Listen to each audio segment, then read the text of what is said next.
Hey, Nick Darr here with Business Over a Brew. Pleased to shoot this episode at the Old Bakery Beer Company here in Alton. As a lot of you know, the location where we used to shoot the show, Great Rivers Tap and Grill, decided to close down as businesses do sometimes, and kind of left us scrambling a little bit, looking for a location to shoot our next episode. And on very short notice, we called Lauren at Old Bakery here, and she was immediately said, "Sure, come down and shoot it." So just very generous of them to let us use the space on such short notice to shoot the show here. It's a really terrific business. They really run a great place here at Old Bakery. And it's a good fit for our show too, because they're a great business and obviously they serve brew and make it here. So it's a terrific place to have it. If you haven't had lunch here or dinner, I highly recommend you do that. The food is terrific. The beer selection is great bourbon selection as well. So it's just a great place to hang out in a historic building here in Alton. So come check out Old Bakery Beer. And thanks again to Lauren and everybody for letting us have the show here at Old Bakery in Alton.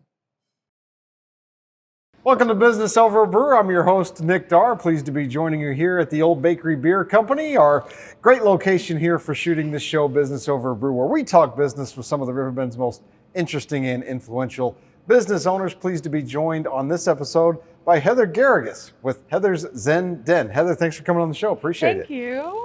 Well, tell us a little bit about your business, how it got started, and a little background about it. So my business got started so it'll be 3 years in February. We've been open. So we opened the middle of COVID because it was necessary. And I just have a love for yoga. Okay. So I love sharing yoga with the community. I had a tragedy back in January of 2020. My brother passed away. Oh. So I decided that I was going to live for the both of us. And I told myself I'm going to do something that scares the hell out of me. So here I am, I opened my business, and I'm still scared to death. Every day is an adventure, right? Yes, yes it is. Tell us about your introduction to the practice of yoga before you decided to open the business. So my introduction to yoga started because I had more free time. I went from a full-time job to a part-time job, and I was getting headaches a lot. I really wanted to do better for myself. I wanted to stretch. So I started taking classes. I started with once or twice a week, and then it turned into every day. So it's an everyday practice for you still, or? I would like to tell as people much as it possible? is, right, yeah. but probably every other day. But I do like to keep up to date on the latest yoga trends, classes, basically with teachers too. So having different varieties of teachers at the studio. I continue my certifications, because I just want to offer a wide variety of yoga to the community. What are some of the latest trends? I mean, it's an old practice, so. So that's a good question. Some of the. That's why they pay me the big bucks Yes. to ask good questions like that. So I would say, so we have started a yoga class, so Kundalini yoga. Okay. So it's not very well known around this area. It's more known like over in Colorado. We have an instructor. She's coming out to teach teacher training, Kundalini teacher training in February. So we started offering that on Thursday nights at 5. And then on top of that, we're moving into a more Zen yoga, obviously with the name. Sure. We want people to relax, feel good in their bodies, breathe. So we're wanting to add a couple of classes during the day because we have plenty of night classes. So. Talk about the benefits of doing yoga in a professional environment in a studio versus doing it alone at home. So the benefits of doing it in studio is the energy exchange. So obviously the teacher's giving energy, the student's giving energy, alignment, and even just feeling like a whole community or even a family. Now, you can still feel that at home, but I feel like not so much comparing yourself to other people, but being part of something bigger. You know, like when you finally nail your favorite yoga pose and people are there to cheer you on, or even your teacher, or you guys have been working on a pose for months. Like I think that's the biggest difference. You know, I was talking about this with a couple of my sons, two of my sons, I don't have two, about basketball and sports in general. Like the best way to get better really at anything, I think, is to do it with somebody who's a little bit further along than you are. Yeah. So does that translate to the practice of yoga I as would well? say absolutely it does. Because the thing is, you can learn how to stretch on your own, you know, just in the comfort of your own home. Sure. But I think proper alignment and, you know, proper techniques and breathing properly, I think that plays a big role in it too. Talk about the breathing part of it, because I think a lot of people hear that and then like breathing, that seems like an obvious thing, but there's a whole discipline to it, right? There is. So controlling your breath is a big thing. So like inhaling deeply, holding the breath out, and then exhaling completely. You know, that releases stagnant air in the body. It releases tightness or tension you may be holding on to in your shoulders or your neck. It's good for your blood pressure, your nervous system, your heart. As far as like different breathing techniques, matching breath with movement is key in yoga. So when you find yourself breathing fast, your body's going to move faster. Right. So if you're moving at a nice steady pace, slow and controlled, then you're more apt to control, like, let's just say when you're out on the highway and you have road rage. Sure. Like that's more where you're like, okay, I need to take a second here, right? Right. So that's probably one of the biggest things that I've learned. So it's kind of works both sides of things, obviously, the physical part of it, but then is it 50-50? Is it more the mental side of it? Which would you say is the most important benefit of it? I guess it depends, maybe case by case basis. So the asana, which is like the movement part, so like the poses that you see on like Instagram, is a very small portion of it. You Right. still have like techniques, you have philosophy, you have breathing. I mean, it's all encompassed in one big picture thing. So I would say like your practice is what you get out of it. So if you really want to get like calm, cool, and collected, then you're going to do more breathing techniques. If you want to stretch out your body and, you know, your joints not hurt as much, then you're going to do the more movement side of it. So it really just depends on what you're looking for. Right.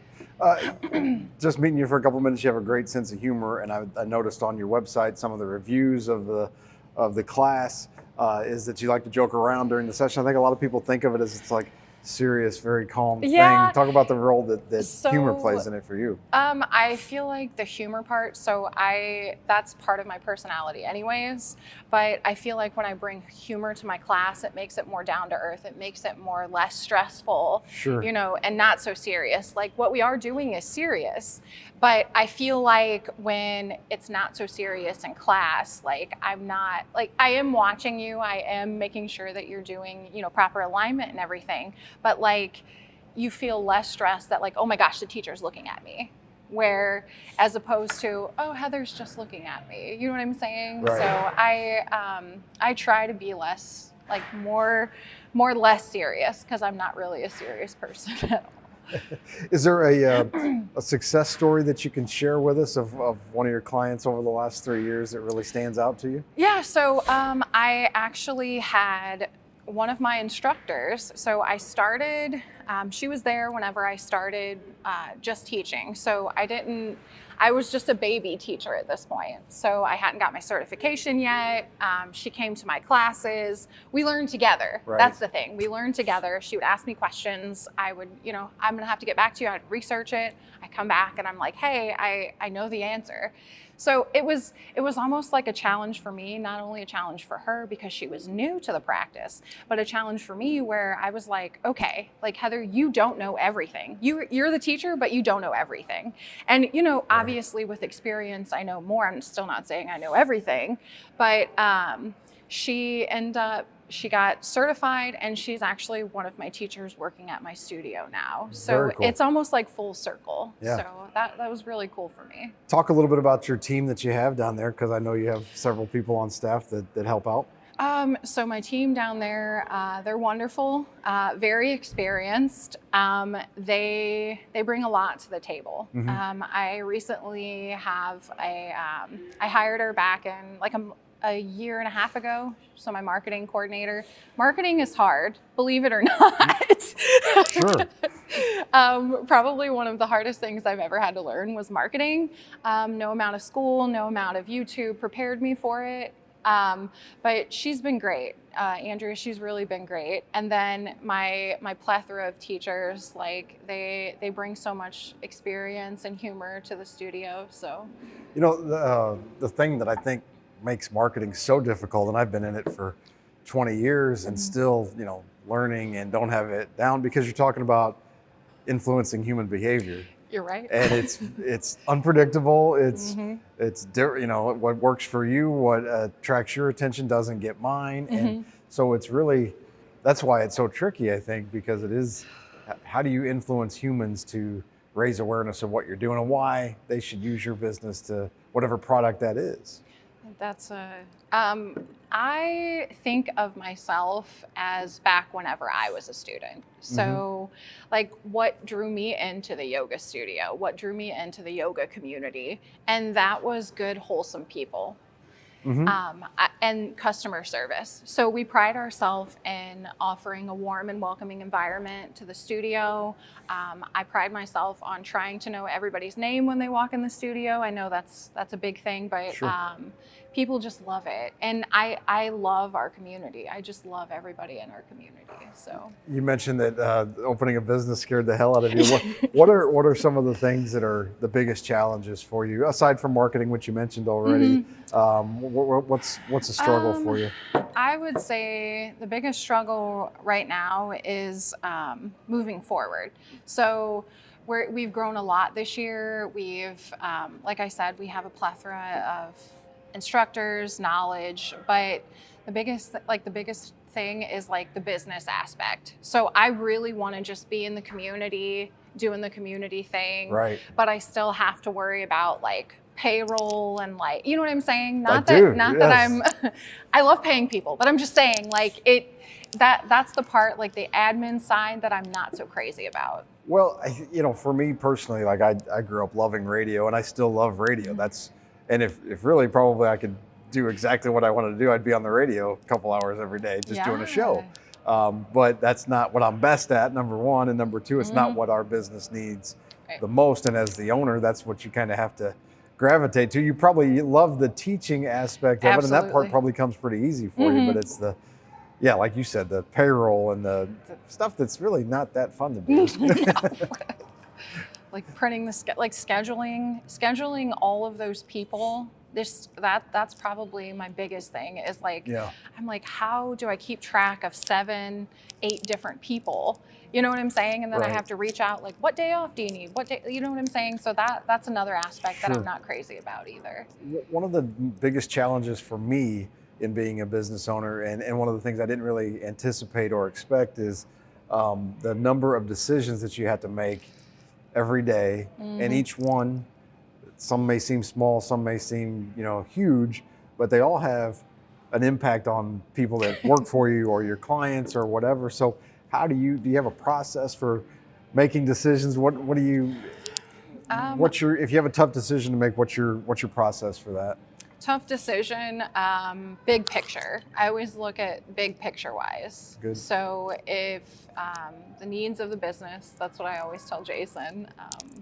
We make decisions, we do a pro and con, because he's very pro and con. Sure. So, but at the end of the day, it comes down to, it's my decision. Right. You know what I'm saying? So tough decisions are tough. So I guess to answer your question, we deal with it with pro and con. Right. Well, I think pro and con and big picture are both two things, just really simple things to be, because a lot of times Dave Ramsey says, and he's host we have on our radio stations talks about making decisions for the next 5 years, not the next 5 minutes, Right. and or 5 days even, or a shorter time frame. So, I try to think about it in those terms sometimes, like, okay, 5 years, big picture, what's going to help us here, and pros and cons, and some of the hardest ones for me have been personnel decisions, and it's funny, you worry about what other team members are going to think if you have to make a personnel decision. Yes. But my previous owner, who I bought the company for, told me a story about, he was just struggling with this decision and knew this person needed to be let go, and was so worried about what the rest of the staff was going to think about it. And so he let her go. And then the staff said, "What took you so long?" Like, why? So they were, a lot of times they're watching and thinking, this person needs to go. Why are you keeping her? So. Absolutely. That's a good way to look at it, though, too. Because it is about, like, you can't make decisions based on what's in the best interest of one person or one employee. You have to make it based on in the best interest of everybody that works for you and everybody that does business with you. So 3 years you've been at it. What's some of the biggest surprises for you in the 3 years that you've been in business? The biggest surprises, I would have to say this year, just in general. Like, I had somebody recently ask me, it was CJ, because we were on the radio Tuesday. He asked me, he was like, "So what's your biggest thing that, like, this year, like, what's your favorite thing?" And I'm like, I don't have one. Like, this whole year has been my favorite. Like, not to be all braggy, but, like, I really feel like this has been the best year yet. Because I went out to Colorado, I got Kundalini certified, and now, my trainer's coming out from Colorado to train at my studio, which is an honor. Like, there's only like 100 of these trainings in the United States, so I'm very honored to have that and be part of it. So it's sometimes pretty fun where the entrepreneurial journey can take you. Yeah. Places you never even expect. So, never even expect. And meet people that you never thought you'd meet. So I think that's maybe one of the best parts about it. So, where do you think you're in the next year, 3 years? What are the plans for Heather Zen Den?